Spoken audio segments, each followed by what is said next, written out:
So a lot of work has been going on with respect to the vaccines, very successful work, I might add.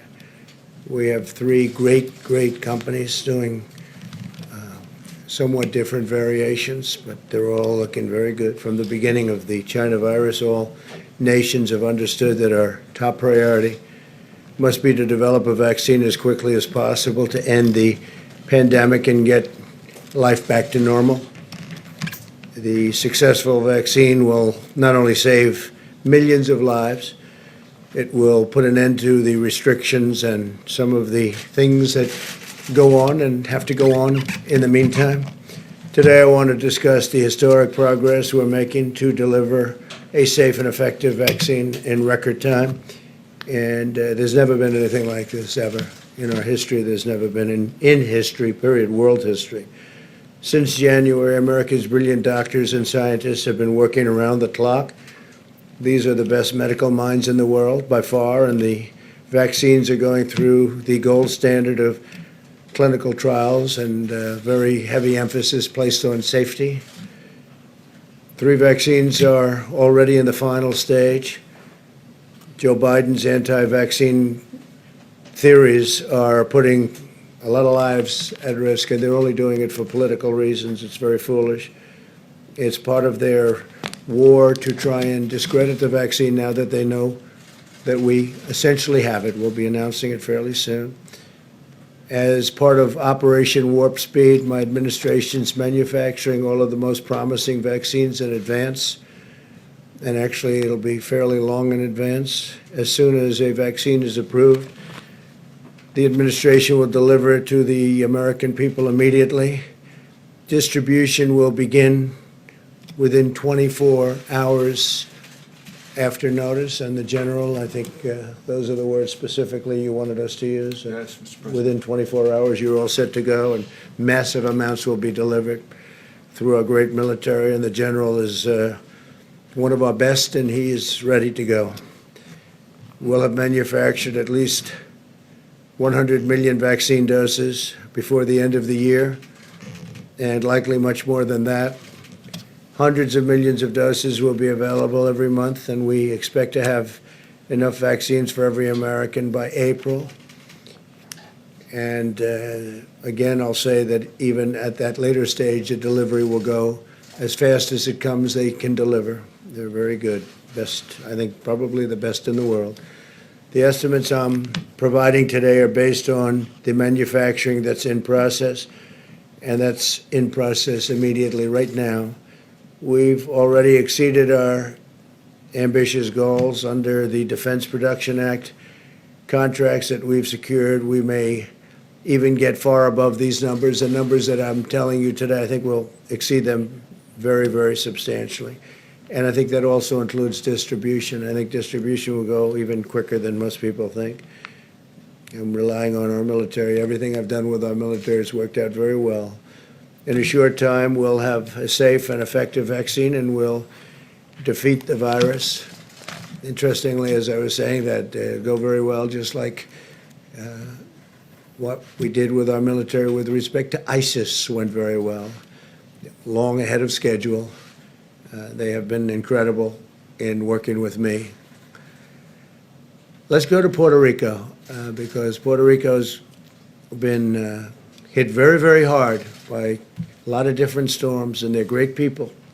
It's a great place. I know it well. Great place. Today, my administration's making the largest emergency relief award in history to rebuild Puerto Rico's electrical grid and educational system. We're awarding $13 billion to permanently repair and replace thousands of miles of transmission and distribution lines that should have been done many years ago. This was beyond even the storms. This was just age and a lot of the salt. The salt from that ocean is a killer for electrical stations and power generation systems. But on top of the salt, you had these massive storms or hurricanes come in. And Maria in particular was a disaster. But for many years, they've been trying to get this done, and they have had the political willpower in Washington to get it done. So we're going to get it done for them. We're also going to be bringing back very, very major amounts of medical work. You know, we used to have pharmaceutical manufacturing at levels that few places had, and a lot of it's left Puerto Rico, and we're going to bring that back, especially now since our emphasis is going to be making our product. So we're going to bring pharmaceutical manufacturing back to Puerto Rico. A lot of it left over the years, over a long period of time. It's been leaving and going to China and other places. So we're bringing all of that back. This was done in previous administrations. I'd like to just point out, we've done more for Puerto Rico than anybody, and this is just an example of it, but we've done more for Puerto Rico by far than anybody. We'll also be launching a major effort to repair and renovate the schools across the island. Following Hurricane Maria, my administration immediately deployed the full power of the federal government to bring the electric grid back online so they could at least temporarily, and it certainly wasn't a permanent fix. It was ripped to shreds, but a lot of that was ripped to shreds long before even the storm came in. For many, many years they've been trying to do it. But we wanted to restore water supplies, and we did make emergency repairs to critical infrastructure, which we took care of, and saved countless lives, which we did. FEMA's response in Puerto Rico included the longest sustained air mission supplying food and water in American history.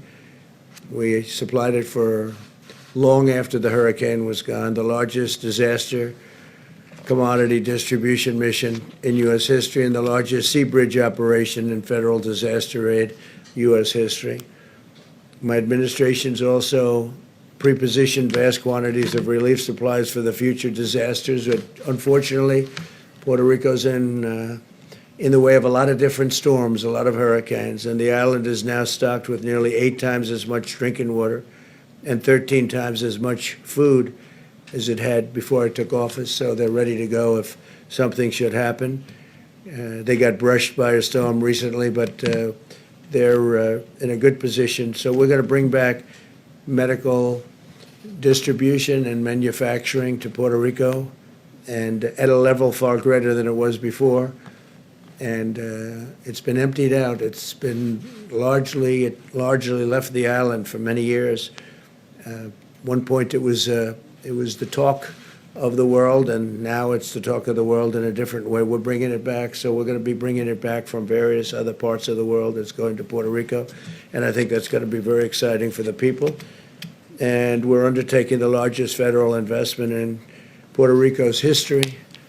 So you have a lot of, I have a lot of friends in Puerto Rico, and I told them about it, asked them about it. Conceptually, what do you think? And they're very excited.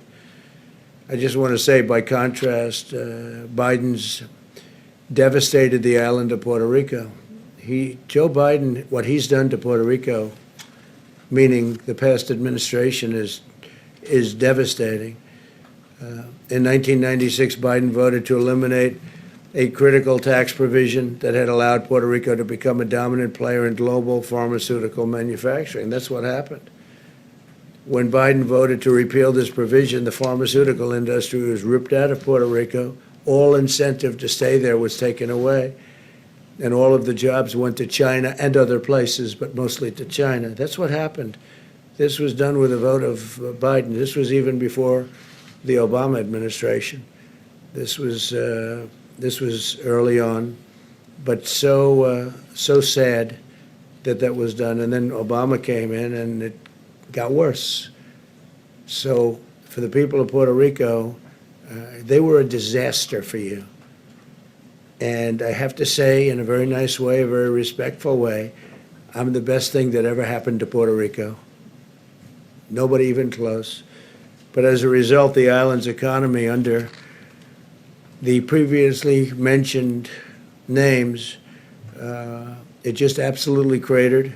Biden's vote also left the United States at the mercy of foreign suppliers for essential medicines, putting our national security and our health at risk. We had a tremendous industry potentially going to Puerto Rico, and they just absolutely cut it short with bad votes and took all the incentive away, and it went to other places, faraway lands. So they really, in a sense, were voting to destroy Puerto Rico, and we're bringing Puerto Rico back, and we'll have it done fairly quickly. And the $13 billion That's a tremendous amount of money, but it's a very important amount, and I think you're going to see something terrific. And it's very exciting. To me, what the most exciting is bringing the whole pharmaceutical industry back. We've spoken to various companies, and they're willing to go there. They want to have a little bit of help, but they're willing to go to Puerto Rico. And Puerto Rico is going to be very exciting what's going to happen. They were on the verge of doing it, and they took away all the incentives. I don't know how that was allowed to happen, but they allowed it to happen. That was very, very bad for Puerto Rico and the people of Puerto Rico. That was done by Democrats, and a Republican is bringing it back. So with that, we can take a few questions, and we are, again, very advanced on the vaccine. We think that sometime in the very near future we'll have it. We're, I would say, I think I can say years ahead of schedule what it would be if it were an administration other than this one. It would have been, you would have been years before you ever had anything approved by the FDA. John, please. Mr. President, this huge aid package to Puerto Rico, why not a year ago? Why not 2 years ago? Why not 3 years ago? Why 46 days to the election? Because what we're doing is we've been working on it for a long time to get it passed. Very tough to get things passed Democrats where they don't want to see this happen. And they probably certainly didn't want to see it happen at this point. But it's a big package. It's a great package. And I think the most exciting part of the package isn't necessarily the billions of dollars. It's going to be what we do with the pharmaceutical industry. We're going to get them back into Puerto Rico. They liked being there, but they changed the tax situation. They ripped it out. So they really ripped apart the island. And we're going to bring it back, John. It may be simply coincidental, but it does coincide with the big push for Puerto Rican voters that the Biden-Harris campaign. Yeah, I think that that's, well, they can't do anything. Look, the Biden-Harris campaign, what they did, they hurt, I've gone through it, and whether it was President Obama or Vice President Biden, they were a disaster for Puerto Rico, a disaster. And what we're doing and what we've done, but what we're doing is something that will be fantastic for many years in the future. Bringing back the pharmaceutical industry, manufacturing in Puerto Rico is what they've wanted for years, and we're doing that in addition to the $13 billion. Yes, please. Mr. President, I think I heard you right saying that you said that you expect to have enough vaccines for every American by April. So as we sit here in mid-September, and there have been questions about the timeline, can you walk us through now and the beginning of April to which every American can have a vaccine? Sure, and what I that think might we look may like? exceed those numbers even. Scott, do you want to discuss that quickly? Sure. As has been said many times.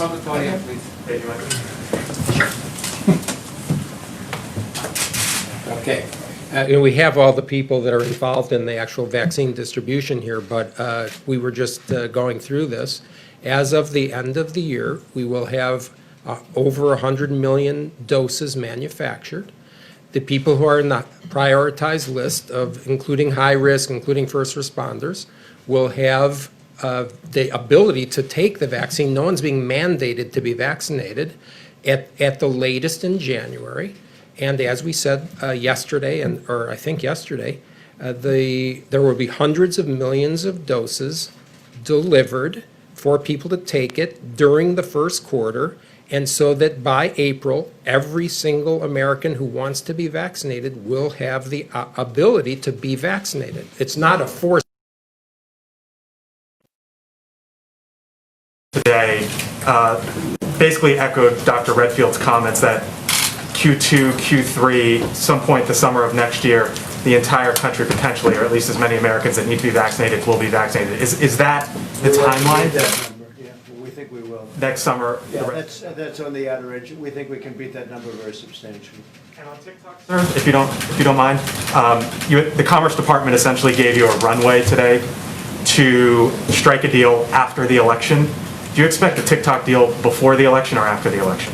I think it could go quickly. We have great companies talking to us about it. You know about Oracle. You know Microsoft has been involved, and let's see whether or not they're continuing to be involved. Walmart is truly a great company. They're very much involved. They want to do something.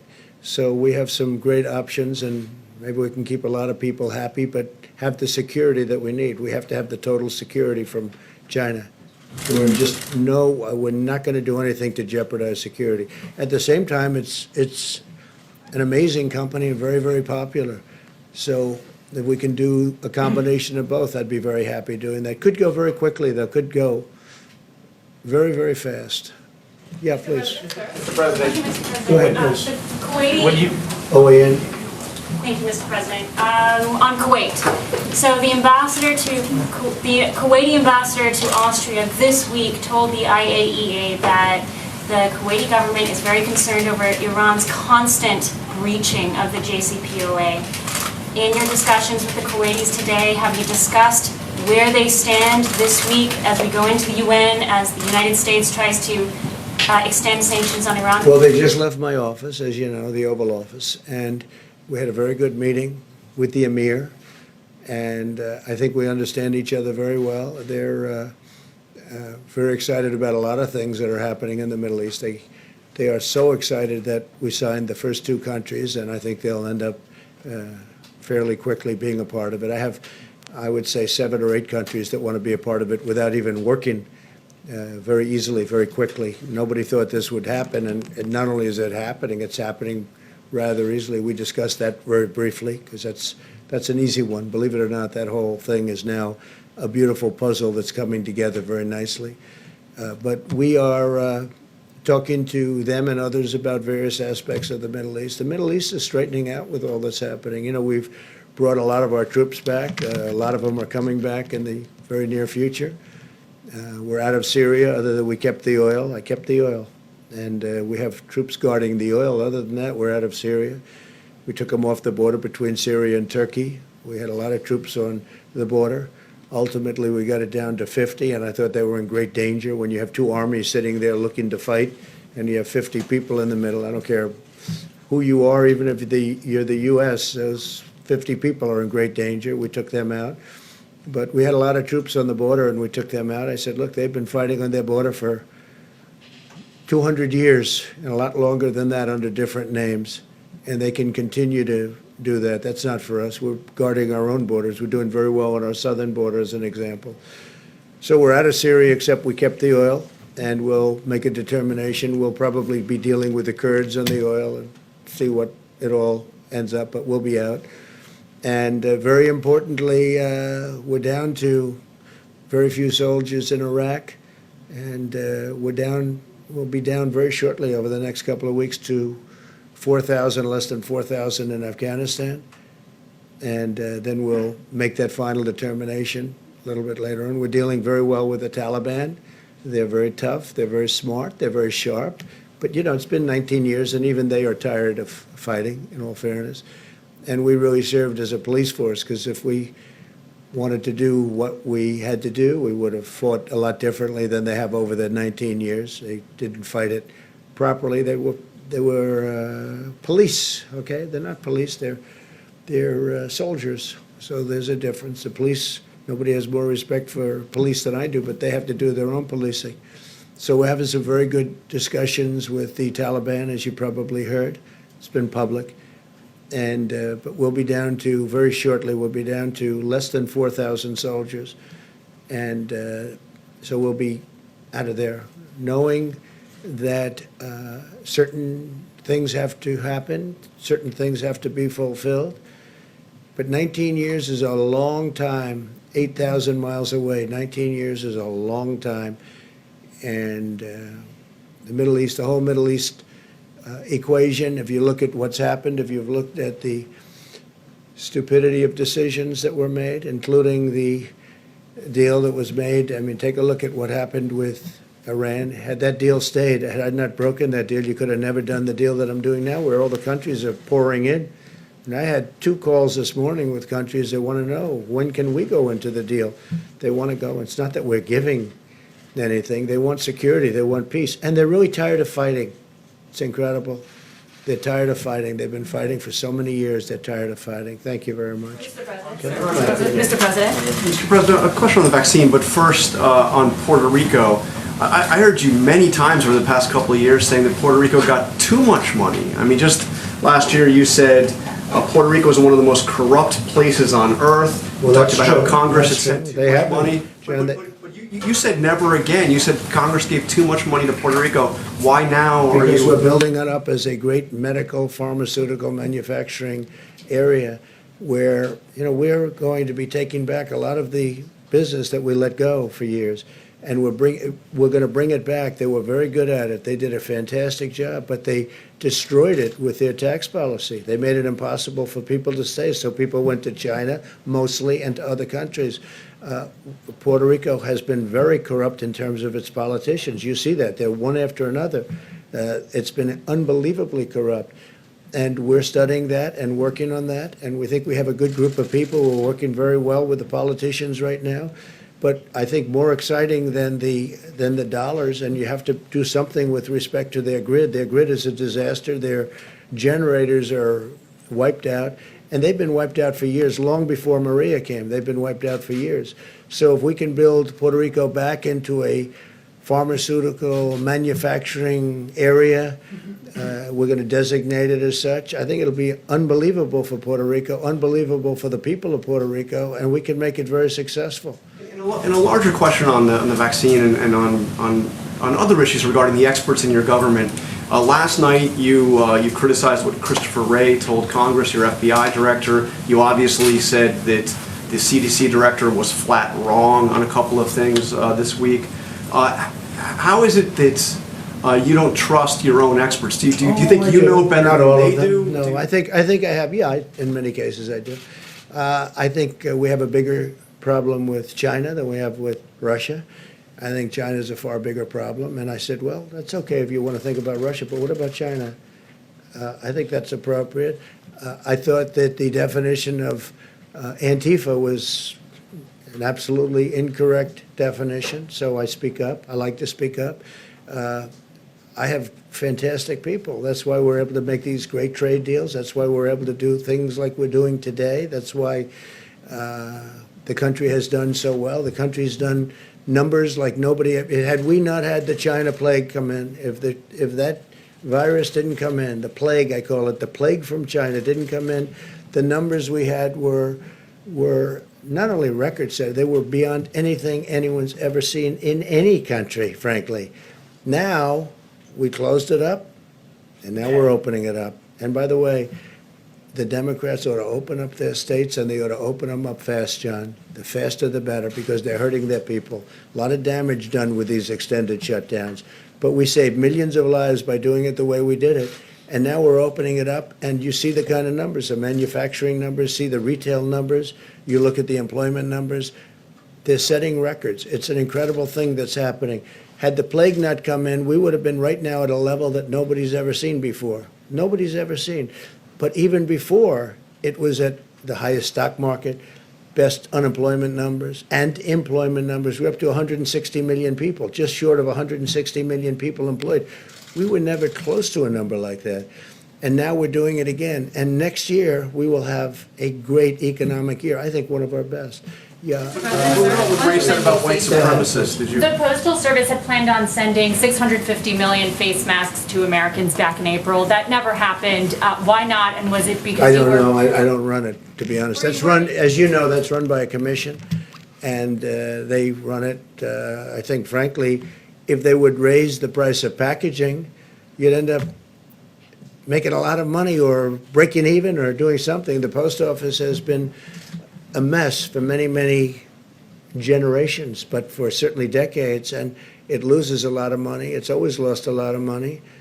And one of the reasons it loses a lot of money now is that it's delivering all these packages, and every time they deliver a package, they lose $3 a package or whatever the number may be.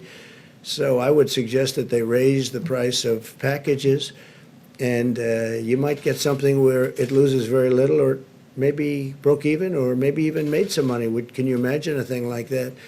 And whether it's Amazon or any of the other internet delivery services, if you did that, you'd have a whole different post office. So hopefully they'll be doing that.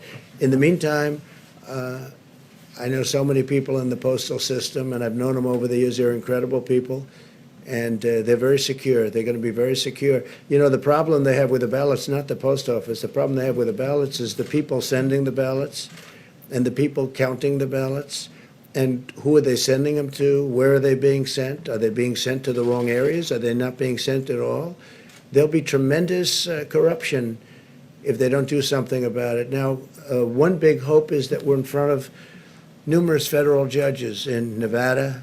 We're in front in Pennsylvania, as you know. We're in front in Michigan. We have numerous court cases out there that are very well advanced, and you'll start seeing decisions, just like we won the case on opening up Pennsylvania. That was a great decision by a judge that came down 2 days ago, and that was a very important decision.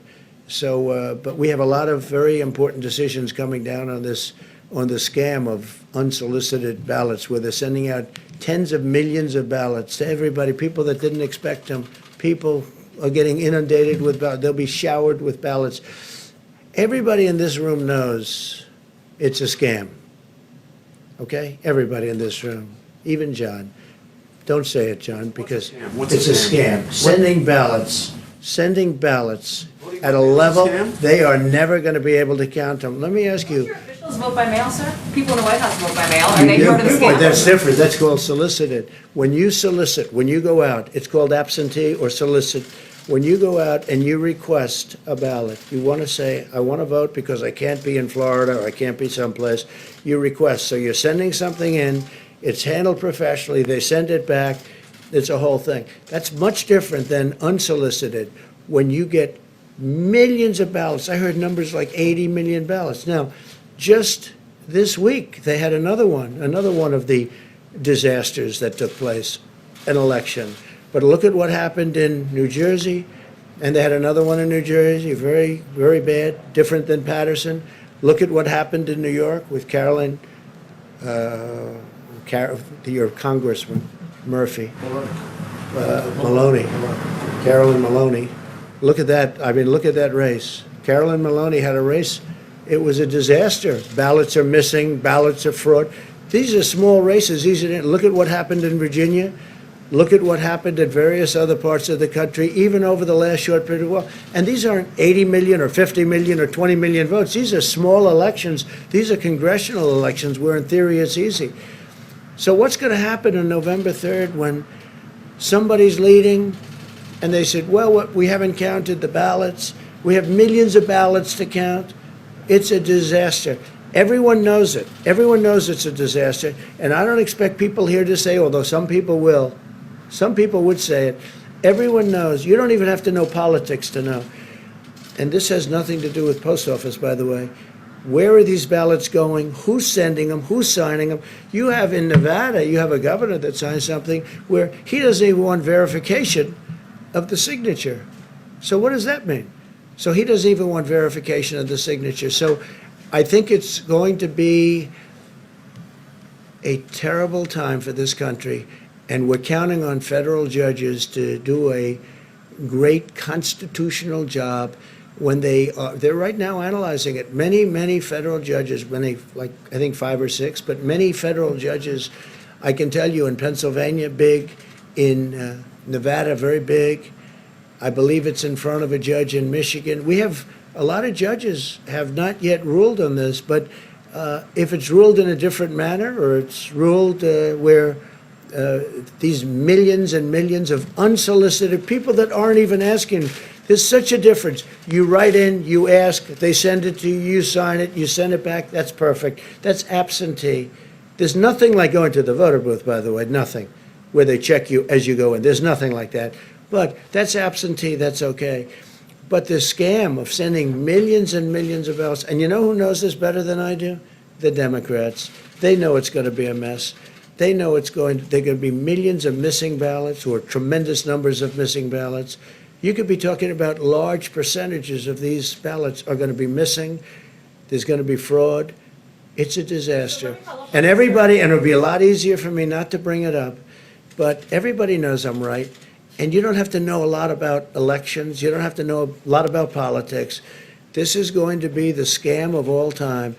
And hopefully the federal judges, all respected, all highly respected, hopefully they'll be able to see this clearly and stop it. Okay, thank you very much, everybody. So I want to congratulate Puerto Rico, and I think you're going to have a great period of time. I think you're going to see a rebuilding of Puerto Rico. Thank you.